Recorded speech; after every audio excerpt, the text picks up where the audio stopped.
छत्रपति वीर शिवाजी महाराज की, छत्रपति वीर संभाजी महाराज की। महाराष्ट्र के राज्यपाल श्रीमान रमेश जी, मुख्यमंत्री एकनाथ जी, केंद्रीय मंत्रिमंडल के मेरे सहयोगी राजनाथ सिंह जी, नारायण राणे जी, उप मुख्यमंत्री देवेंद्र फडणवीस जी, अजित पवार जी, सीडीएस जनरल अनिल चौहान जी, नौसेना प्रमुख एडमिरल आर हरि कुमार, नौसेना के सभी साथी और सभी मेरे परिवारजन, आज 4 दिसंबर का ये ऐतिहासिक दिन हमें आशीर्वाद देता है। सिंधु दुर्ग का ऐतिहासिक किला, मालवण तारकर्ली का ये खूबसूरत किनारा, चारों ओर फैला छत्रपति वीर शिवाजी महाराज का प्रताप, राजकोट फोर्ट पर उनकी विशाल प्रतिमा का अनावरण और आपकी ये हुंकार हर भारतवासी को जोश से भर रही है। आपके लिए ही कहा गया है, चलो चलो नई मिसाल हो, बढ़ो नया कमाल हो, झुको नहीं, रुको नहीं, बढ़े चलो, बढ़े चलो। मैं नौसेना परिवार के सभी सदस्यों को नेवी डे पर विशेष रूप से बधाई देता हूं।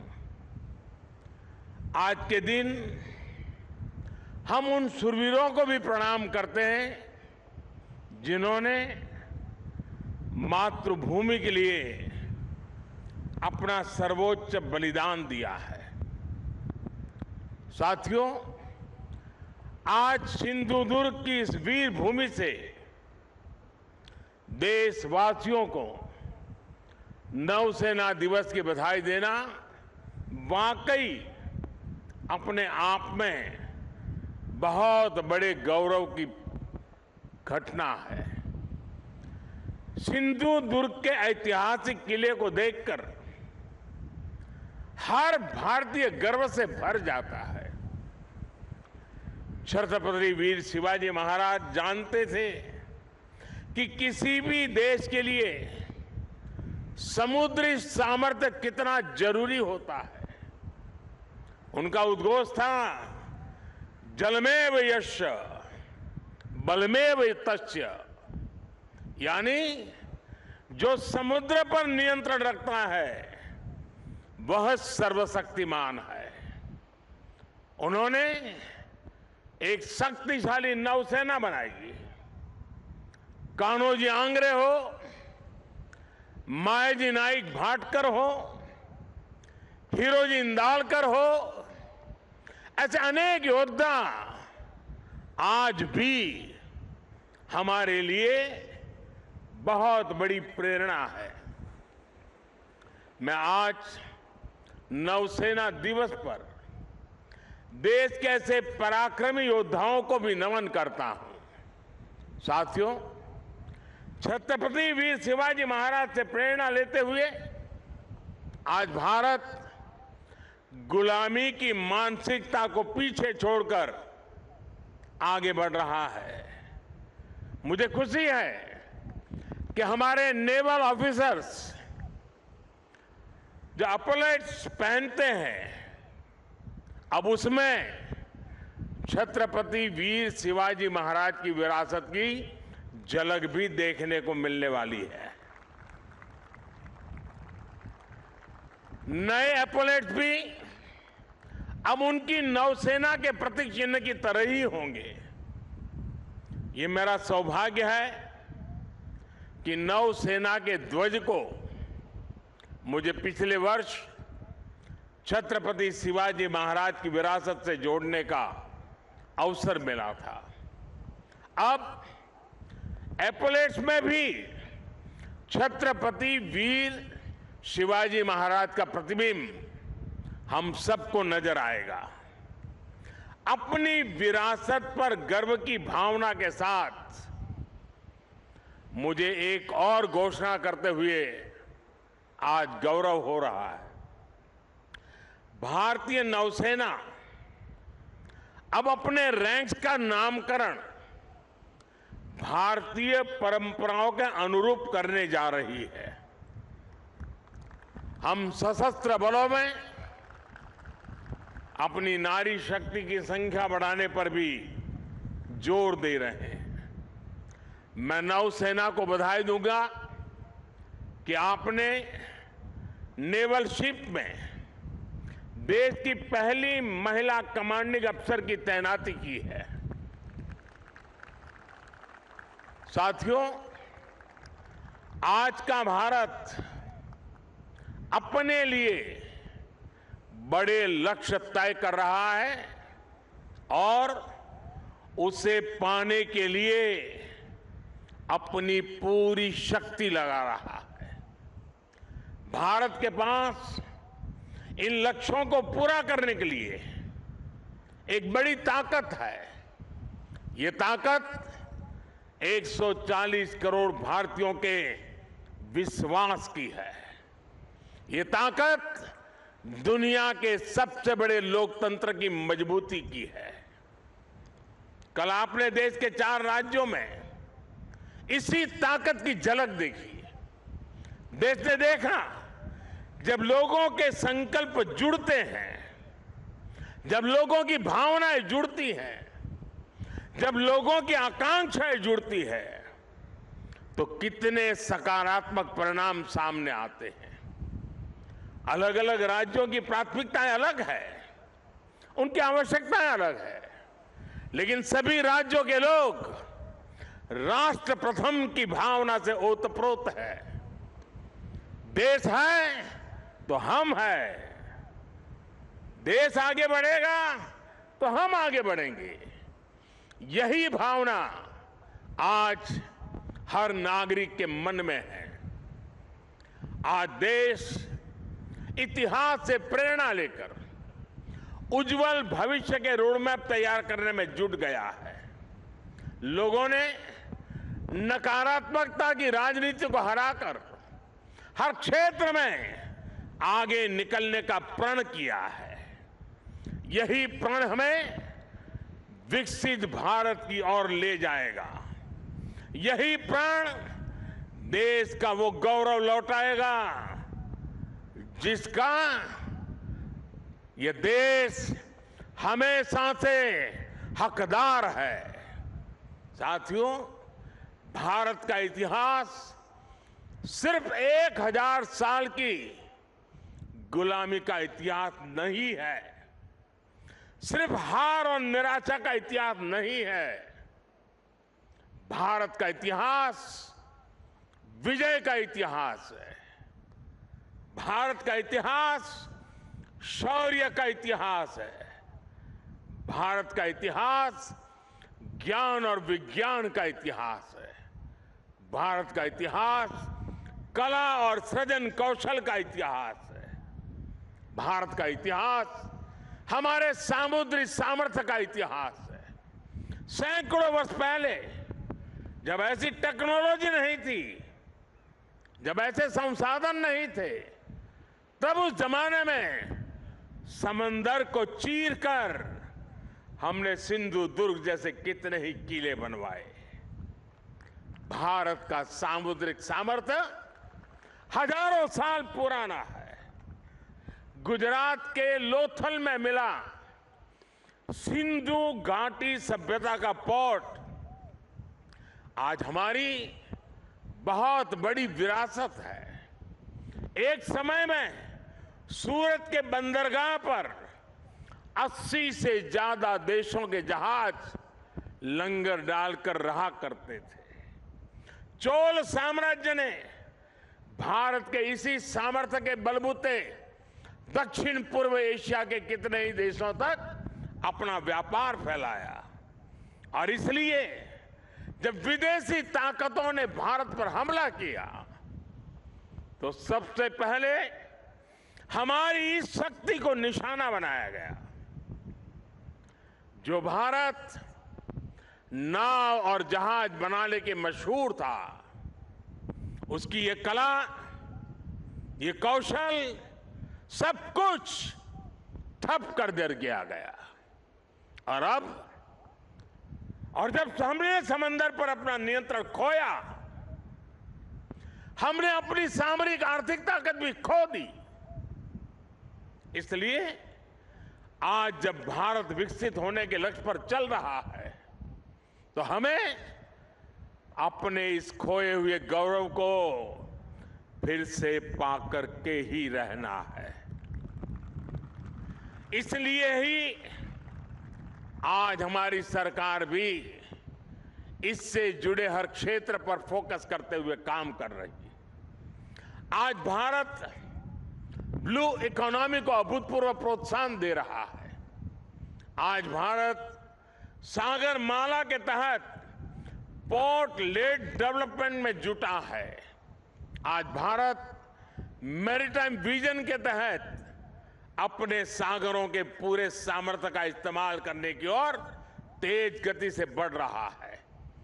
मर्चेंट शिपिंग को बढ़ावा देने के लिए भी सरकार ने नए नियम बनाए हैं।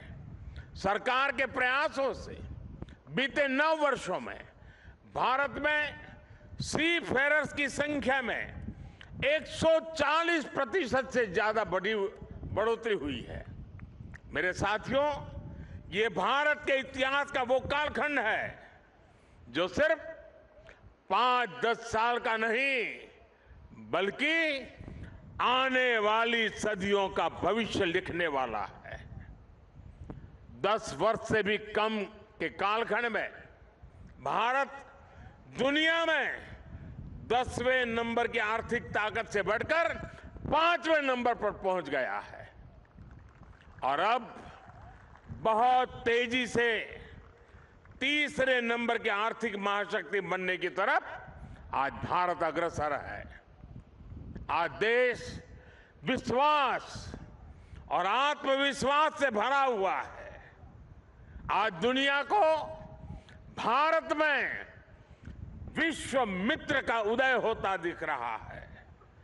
आज स्पेस हो या फिर समंदर, हर जगह दुनिया को भारत का सामर्थ्य दिख रहा है। आज पूरी दुनिया Bharat, middle east, Europe economic corridor की चर्चा कर रही है।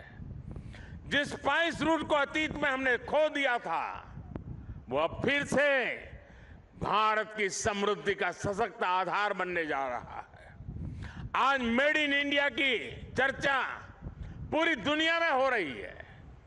तेजस विमान हो या किसान ड्रोन, यूपीआई सिस्टम हो या फिर चंद्रयान 3, हर जगह, हर सेक्टर में मेड इन इंडिया की धूम है। आज हमारी सेनाओं की अधिकतर जरूरतें मेड इन इंडिया अस्त्र शस्त्र से ही पूरी की जा रही है। देश में पहली बार ट्रांसपोर्ट एयरक्राफ्ट का निर्माण शुरू हो रहा है। पिछले साल ही मैंने कोची में स्वदेशी एयरक्राफ्ट कैरियर आईएनएस विक्रांत को नौसेना में कमीशन किया था। INS Vikrant make in India, आत्मनिर्भर भारत का एक सशक्त उदाहरण है। आज भारत दुनिया के कुछ गिने चुने देशों में है जिसके पास ऐसा सामर्थ्य है। साथियों, बीते वर्षों में हमने पहले की सरकारों की एक और पुरानी सोच को बदला है। पहले की सरकारें हमारे सीमावर्ती और समुद्र किनारे बसे गांवों को, इलाकों को अंतिम गांव मानती थी। हमारे रक्षा मंत्री जी ने अभी उसका उल्लेख भी किया। इस सोच के कारण हमारे तटीय क्षेत्र भी विकास से वंचित रहे। यहां मूल सुविधाओं का अभाव रहा। आज समंदर किनारे बसे हर परिवार के जीवन को बेहतर बनाना केंद्र सरकार की प्राथमिकता है। यह हमारी सरकार है जिसने 2019 में पहली बार फिशरीज सेक्टर के लिए अलग मंत्रालय बनाया। हमने फिशरीज सेक्टर में लगभग 40,000 करोड़ का निवेश किया है। इस वजह से 2014 के बाद से भारत में मछली उत्पादन 80% से ज्यादा बढ़ा है। भारत से मछली का एक्सपोर्ट भी 110% से ज्यादा बढ़ा है। अपने मछुआरों की मदद करने के लिए सरकार हर संभव कोशिश कर रही है। हमारी सरकार ने मछुआरों के लिए बीमा कवर 2 लाख से बढ़ाकर 5 लाख किया है। देश में पहली बार मछुआरों को किसान क्रेडिट कार्ड का भी लाभ मिला है। सरकार फिशरीज सेक्टर में वैल्यू चेन डेवलपमेंट पर भी काफी जोर दे रही है। आज सागरमाला योजना से पूरे समुद्र किनारे में आधुनिक कनेक्टिविटी पर बल दिया जा रहा है। इस पर लाखों करोड़ रुपए खर्च किए जा रहे हैं ताकि समुद्री किनारों में नए उद्योग लगे, नए बिजनेस आए। मछली हो, दूसरा सी फूड हो, इसकी पूरी दुनिया में बहुत अधिक डिमांड है। इसलिए हम सी फूड प्रोसेसिंग से जुड़ी इंडस्ट्री पर बल दे रहे हैं ताकि मछुआरों की आय बढ़ाई जाए। मछुआरे गहरे समंदर में मछली पकड़ सके, इसके लिए वो नावों के आधुनिकीकरण के लिए भी उनको मदद दी जा रही है। साथियों, कोंकण का ये क्षेत्र तो अद्भुत संभावनाओं का क्षेत्र है। हमारी सरकार इस क्षेत्र के विकास के लिए पूरी प्रतिबद्धता के साथ काम कर रही है। सिंधुदुर्ग, रत्नागिरी, अलीबाग, परभणी और धाराशिव में मेडिकल कॉलेज खुले हैं। चिपी हवाई अड्डा शुरू हो चुका है। दिल्ली मुंबई इंडस्ट्रियल कॉरिडोर माड़गांव तक जुड़ने वाला है। यहां के काजू किसानों के लिए भी विशेष योजनाएं बनाई जा रही है। समुद्री तट पर बसे रिहायशों के क्षेत्रों को बचाना हमारी प्राथमिकता है। इसके लिए मैंग्रोव का दायरा बढ़ाने पर बल दिया जा रहा है। केंद्र सरकार ने इसके लिए विशेष मिस्ट्री योजना बनाई है। इसमें मालवन, अचरा, रत्नागिरी, देवगढ़, विजयदुर्ग सहित महाराष्ट्र की अनेक साइट्स को मैंग्रोव मैनेजमेंट के लिए चुना गया है। साथियों, विरासत भी और विकास भी, यही विकसित भारत का हमारा रास्ता है। इसलिए आज यहां इस क्षेत्र में भी अपनी गौरवशाली विरासत के संरक्षण का प्रयास हो रहा है। छत्रपति वीर शिवाजी महाराज के कालखंड में जो दुर्ग, जो किले बने हैं, उनको संरक्षित रखने के लिए केंद्र और राज्य सरकार संकल्पित है। कोंकण सहित पूरे महाराष्ट्र में इन धरोहरों के संरक्षण पर सैकड़ों करोड़ रुपए खर्च किए जा रहे हैं। हमारा प्रयास है कि पूरे देश से लोग अपनी इस गौरवशाली विरासत को देखने आए। इससे इस क्षेत्र में टूरिज्म भी बढ़ेगा, रोजगार, स्वरोजगार के नए अवसर भी बनेंगे। साथियों, यहां से हमें अब विकसित भारत की यात्रा और तेज करनी है।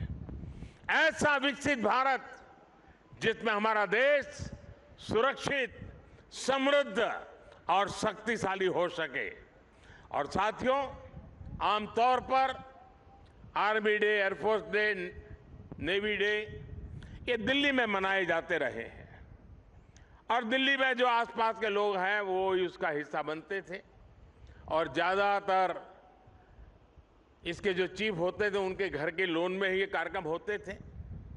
मैंने उस परंपरा को बदला है। और मेरी कोशिश है कि चाहे आर्मी डे हो, नेवी डे हो या एयरफोर्स डे हो, देश के अलग अलग भाग हिस्सों में हो, और उसी योजना के तहत इस बार का नेवी डे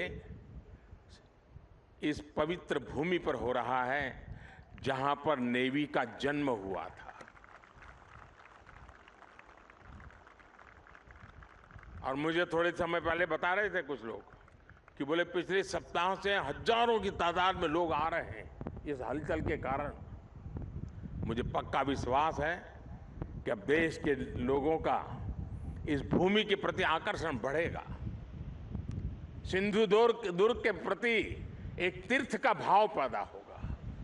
छत्रपति शिवाजी महाराज ने युद्ध के क्षेत्र में कितना बड़ा योगदान दिया था, जिस नेवी के लिए हम गर्व करते हैं उसकी मूल धारा छत्रपति शिवाजी महाराज से शुरू होती है। इसका गर्व आज देशवासी करेंगे।